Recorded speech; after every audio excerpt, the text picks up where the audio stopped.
Now, let's go get those Viet Congs.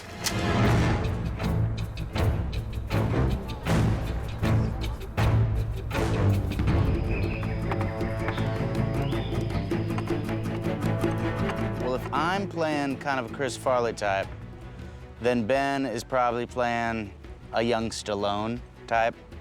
You know, kind of beefcakey, kind of tough, macho, but also considers himself a real powerful actor. Who's the platoon sergeant? You!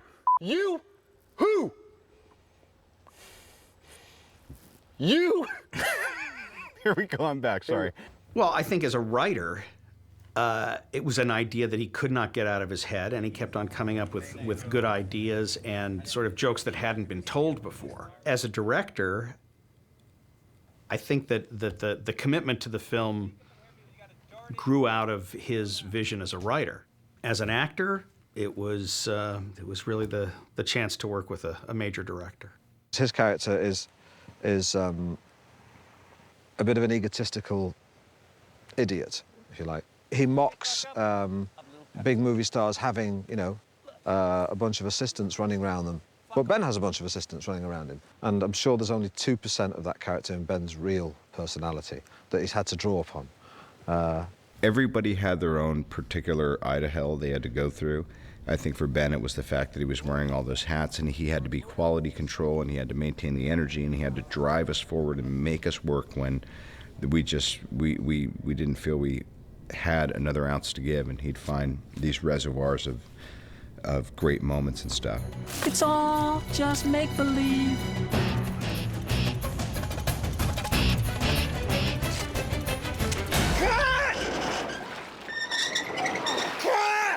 Well, the most confusing time for me was when Ben is in character, in the scene, and his character is telling my character to cut. So Downey and I are acting in the scene, and Steve Coogan's the director, so we're filming the scene of us, filming the scene in the movie, and within the movie, I'm saying, I'd like to cut, and the director's saying, no, don't cut, keep it rolling. Still rolling! And I'd be thinking, does Ben Stiller want me to cut, or is it the character in the movie that he's playing, Tugg Speedman, saying cut?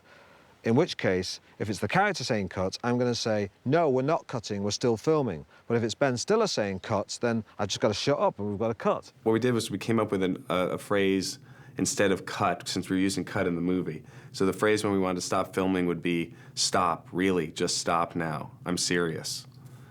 So whenever I say stop, really, just stop now, I'm serious, seriously, fucking stop.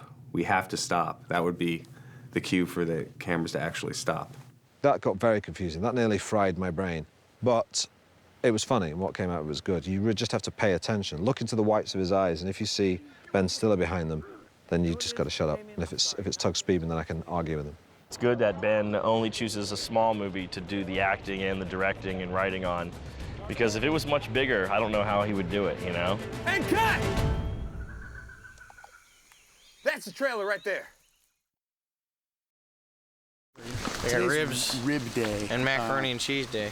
About 5 weeks ago, we had ribs. They've been giving us ribs, blue balls for the rest of the It was a really good day. There was talk of, you know, wow, these ribs are so good, they're going to do them once a week for sure. Yeah. It's their signature dish. No, they like slimy shrimp. And then we didn't see it. We didn't see any fucking ribs for 5 weeks, and now it's rib day.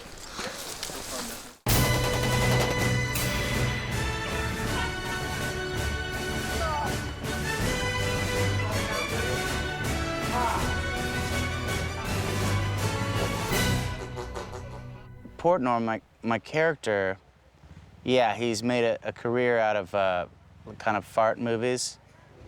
I mean, I've done some gross out movies myself, but Portnoy, you know, is at the next level above Jack Black in terms of like dominating the world of farts. In the movie, his character does this movie called The Fatties, and it's a big hit where he plays like all these members of a fat family that have a flatulence problem.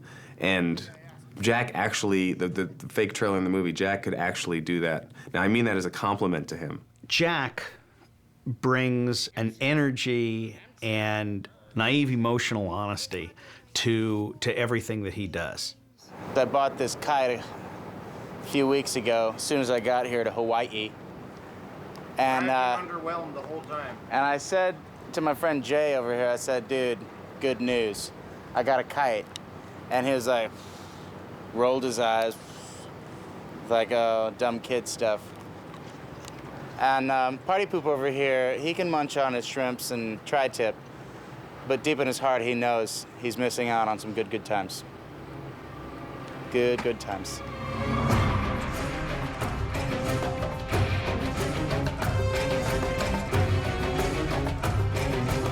My concern was, you know, what's a water buffalo hide gonna feel like on my naked belly and chest? Is that gonna be a rough surface? Am I gonna have an allergic reaction to this buffalo hide? But actually, it was very soft. It was like, you know, one of those fancy tiger rugs or something that you see in front of the fireplace in some movies.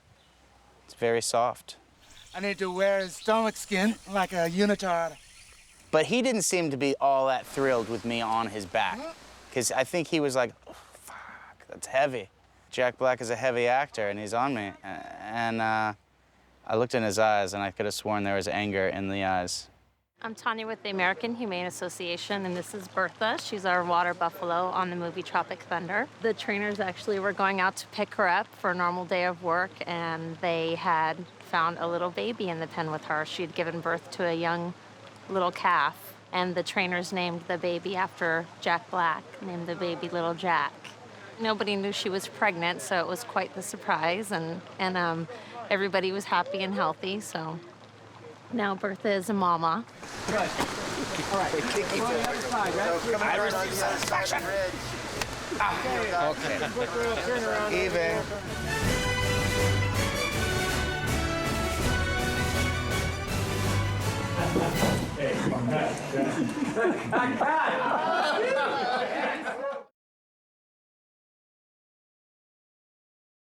Man, I don't drop character till I've done a DVD commentary.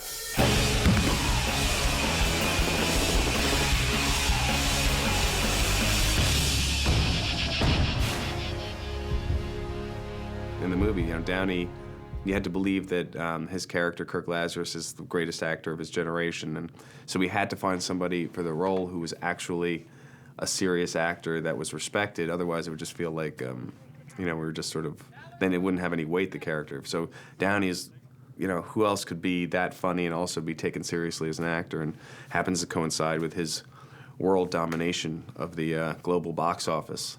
I just needed a summer gig to follow up Iron Man, which will be a trilogy, by the way.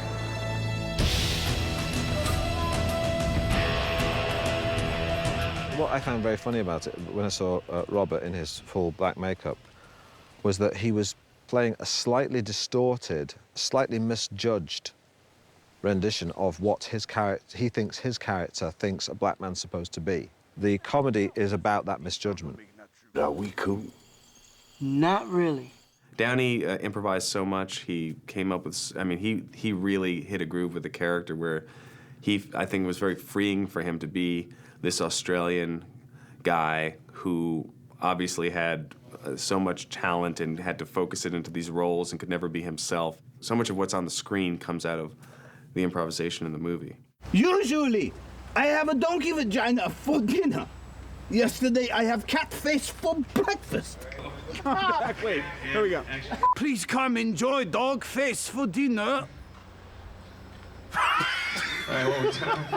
I thought it was a ridiculous and potentially incendiary idea, but I blame it on DreamWorks and Ben Stiller. He stays so true to the character that it's not offensive, It's like, this is a real black dude. And then the thing is, he sounds black, too. So it's just like, it just trips your head out. Never had it so good, man. Never so good. I'm like giving him handshakes. What's up, dog? What's up? What up, homie? You know what I mean? I'm thinking he a real black dude.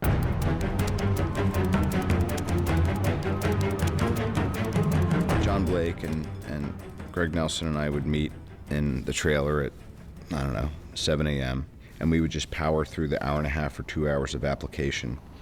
And at that point, other cast members would start rolling in and having a nice leisurely breakfast. Yeah, when we knew we were going to do this character with Robert, The first person we went to was Rick Baker because he's just the best, I think. He was really about to get it the most realistic, to really go with the most minimalist approach, which I thought was really smart because we're going to be out in the sun in the summer in Hawaii, and it's just going to be very hard to maintain. The first time we saw it was at the screen test, and you know, they did his skin, they did some sideburns, you know, they did just a wig sort of off the makeup truck, and it was like, bingo. I mean, it was 99% there. We just were blown away by, you know, how how perfect it was right off the bat.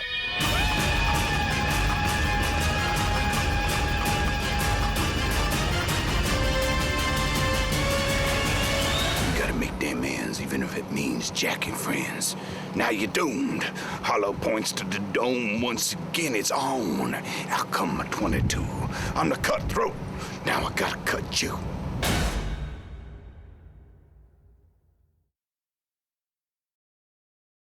Yeah, no, hell no, to pee on that girl. No, listen. She was in the way when I was pissing. She walked past. I was peeing and she walked past.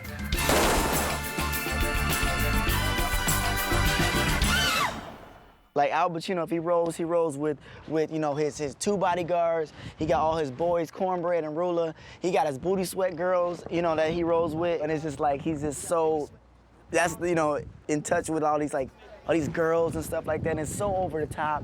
It's so ridiculous. I would not really take a shot of this, but if you do, it's a pound of booty in your mouth.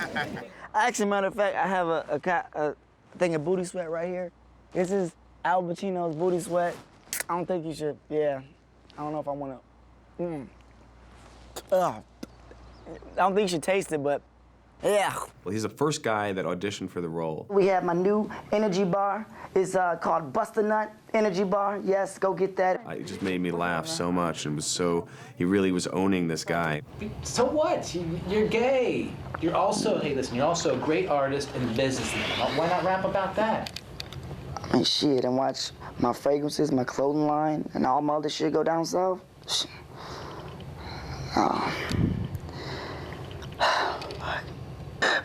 If you tell anybody about this, man, I'm gonna have somebody shoot your ass. Yeah. And he's a really young kid, but he just has a lot of energy. He's a lot of you know, real confidence that he had to have, you know, because he's doing these scenes with Downey and Jack, and he had to come in there like he was the biggest star of the bunch, and he was, you know, he was wonderful. I'm the same person who bought you the noodle legs, Damon. Remember the noodle legs? Come on, Damon, do the noodle legs. Do the noodle legs. Come on, Damon. Hell yeah, do that shit. Do it, baby. I'm the same person who bought you hip hop bunny hop. Come on. Oh, hell yeah. Can you do it? Get the seizure, baby. Get it, Damon. Get it. Hell yeah, get it. Get a cornbread. Get a cornbread. He's okay. It's okay. It's all about going together, baby. To be honest, I didn't really think I was gonna get the role because I'm not like this, but I don't know if I'm the youngest on the set. I'm 22, and it's like it's more of an older role. So I auditioned, and I was just trying to be funny in the audition, and then, bam, it happened. It was very exciting. Deuces, baby. I love y'all. Mama, I'm coming home.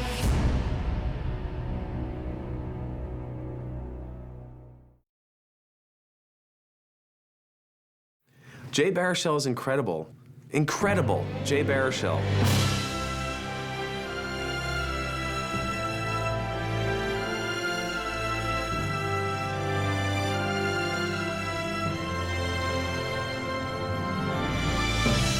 Jay Baruchel, to me, is he's what you call an acting comedic savant.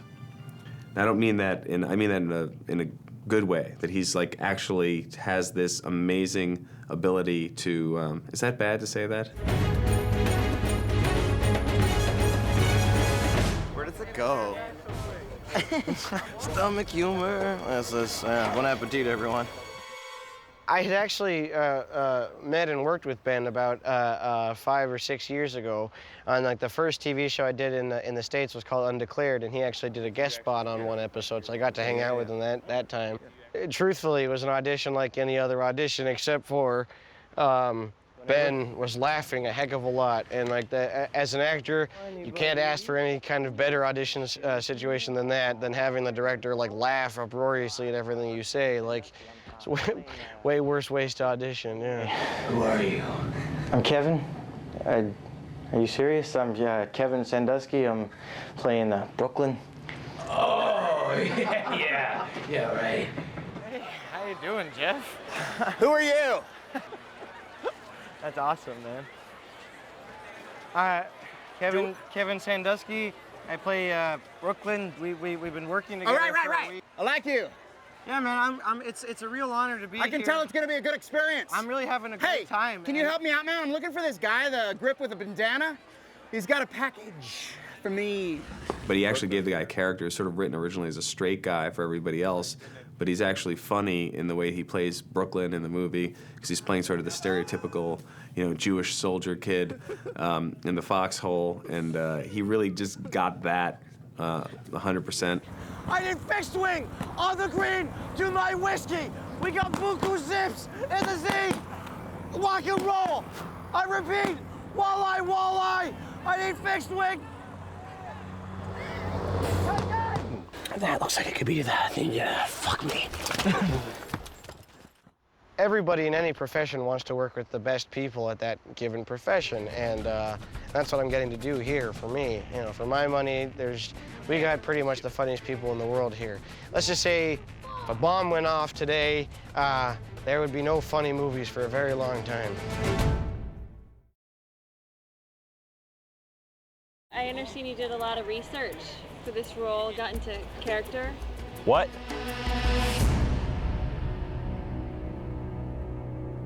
Big ass titties.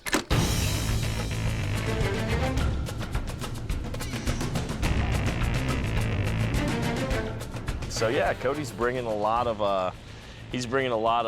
hoses with him. Keeps it wet around him. There's a mullet going on. There's a little bit of action at the top. There's some Vanilla Ice type lines here, There's a hose that sprays behind me every time I move around or anything. It's weird. It's really crazy. Danny McBride, who's just, sort of hit the scene the last couple of years. He's really hit the scene. The guy's like all of a sudden in so many movies, and deservedly so. Dudes, I know we'd all rather be fucking Suzanne Summers, but we need to focus right now. Tuk, I'll pull your little pants down and smack your fucking ass. What the fuck are you doing, working on a mixtape for your girlfriend back here? Jesus Christ. I met Ben on the set of Heartbreak Kid, and I had a great time working with him and the Farrelly brothers, and he had shown me a copy of the script then and read it, and I was just flattered that he even wanted me to read it, and so when he expressed interest in me being a part of it, it was just like, whatever I have to do to be able to get to Hawaii next summer, I'll pretty much do. Ben basically said, I want you to go down to South Carolina and blow your pinky off with an M80, and then you got the role. So, bingo, that's what I did. Let's go get milkshakes. You guys want to make milkshakes? I think at first Danny was like, I can't believe I'm doing scenes with Nick Nolte. This is just like too weird. But he got over that very quickly. Nick, that was great, thank you. Danny, that was okay. It was great to watch those guys work together, to watch Danny improvise. Hey, I'm not trying to come off as weird or anything, but I might be your biggest fan. Yeah, I like you a lot. Yeah, I mean, not a homosexual way or anything, just in like a normal way. Like just a guy who thinks that another dude just rocks, just rules. This is my buddy. I like him because he's got the biggest nutsack out of all the goats here. They're gonna pretend like they don't know me now, which is fucking dumb. Do these things buck from behind? Is that what goats do? Yeah, I should probably watch out. He was picked up based on his acting abilities. I'm not gonna say what he did to get in this film, but let's just say he shouldn't be proud of himself. Yeah, well, I've been growing this out, trying to get him to get a little more action back here. So I'm just telling him that's what the ladies like. See, that. Similar to just the same thing I have here. It's very similar. Goats don't have lice, do they? Is that something I could get from touching? Okay. Oh, there we go. Oh, shit. Okay, see, this is cool. Stay, you go back, you little devil. What's happening, Solomon? He's stoned.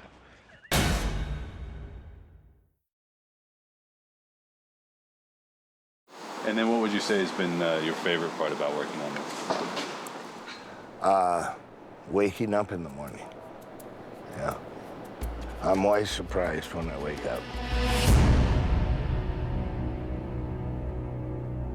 Now I take it this is makeup, the blood coming out. No, this is problems from the 80s. It was a different kind of filmmaking back in those days.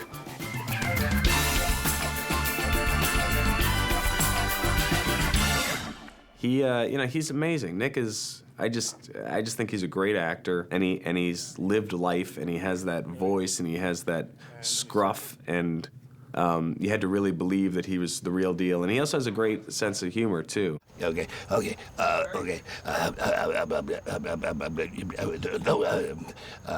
I have a tooth that came out, and I said, Ben, do you like it with the tooth or without the tooth? And then I swallowed the tooth, so it had to be without the tooth, you know. Yes, Four Leaf. Yes. Yes. Yes. Yes. Yes. Yes. Yes. Oh, fuck. Did it again. I saw where I'd have a chance to bully some movie stars. And I don't get that opportunity very often, you know, to tell them that they're pansies, you know. Which they are, you know, they are. He's just trying to get some screen time. Yeah. Ah! Yeah. What? What? You know, he's jumping around like that. What the fuck is wrong with you? Oh, what the?